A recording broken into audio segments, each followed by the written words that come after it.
म्हसाजोगचे सरपंच संत देशमुख हत्या प्रकरणात धनंजय मुंडे यांचे निकटवर्तीय वाल्मिक कराड यांना या प्रकरणात सहआरोपी करणे गरजेचे असल्याचे मत ठाकरे गटाचे आमदार अंबादास दानवे यांनी व्यक्त केलं होतं।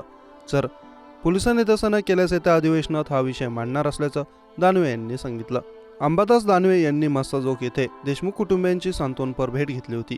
या भेटीनंतर प्रसिद्धी माध्यमांशी बोलताना अंबादास दानवे म्हणाले की वाल्मिक कराड यांच्यावरती खंडणी मागितलेले गुन्हे दाखल होत आहे। पवनचक्कीच्या अधिकाऱ्यांना खंडणी मागितली जाते।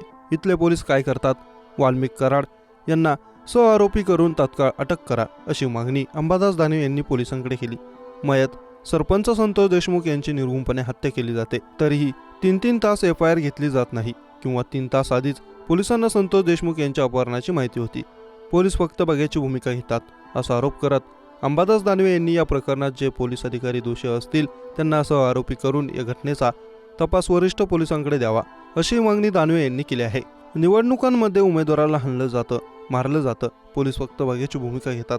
इथले पोलीस काय करतात? माझी पोलीस प्रशासनाला विनंती आहे की या घटनेचा सखोल तपास करून याच्या पाठीमागचा मास्टरमाइंड कोण आहे त्याचे CID काढले पाहिजे।